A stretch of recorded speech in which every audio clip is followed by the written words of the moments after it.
Video, this is part of a multi-part series on what to pack for Aconcagua. This part is just going to go through the top layers, so your torso. We've got another video on the head, another on the feet, another on the legs, and another for miscellaneous items that you're going to pack. I would take one or two, preferably merino wool, but maybe synthetic t-shirts.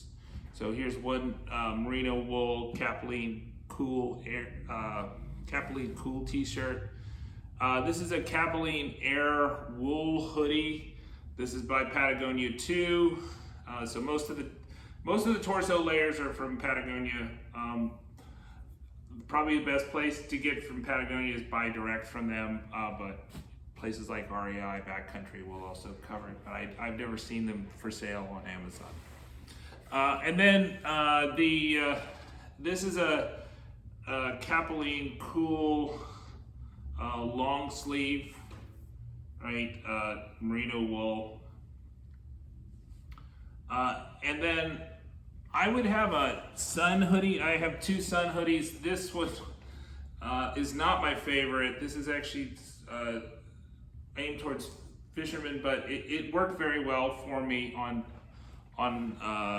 Kilimanjaro, and I stayed cool and I did not get a sunburn. So, and then this sun hoodie is from REI. This is one of their brand. I think this is the better sun hoodie because it has the little holes for your fingers, so you can cover up more of your hand more easily without wearing gloves.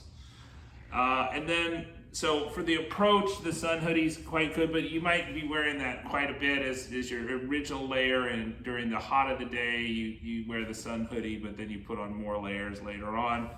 I typically wore this at night. I also wore this on summit night. It was quite warm. I was so warm on summit night, I did not need to use my DAS parka, which is in here. So you need a very big parka. If you're using down, you want 800 fill weight. The DAS parka is equivalent to that for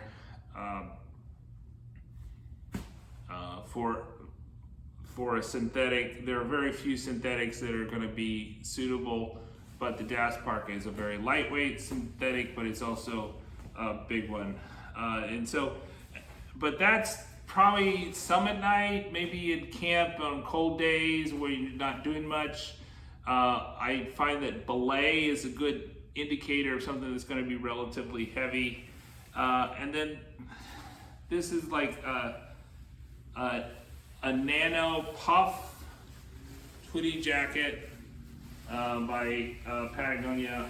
I've not tried this. I've been using a North Face liner for a while, but I wanted to have one with a hood, so I got this one with the hood. And this is just a lightweight puff. This would be the equivalent of a down sweater, although there's no down.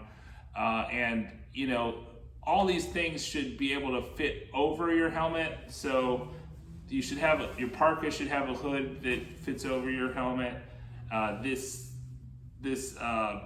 lightweight puff fits over your helmet, and then you should always have a hard shell layer, so a hard shell rain jacket. I've seen a lot of guys recommend getting lots of soft shell jackets. I just don't think that's a good idea in terms of the weight to carry a soft shell jacket. I would rather put on a puff if I'm going to put on a pure soft shell jacket. If you don't need the rain resistance. So I would say the one thing that's been in my pack all the time for every 14,000 foot mountain is a hard shell Gore-Tex type rain jacket. So not all the companies will be using Gore-Tex, but that's kind of the common thing. But it needs to be hard shell and it needs to be rain resistant. So I use this one so much I have something in my pocket. And then the fleece. Some type of fleece would be nice to have around camp.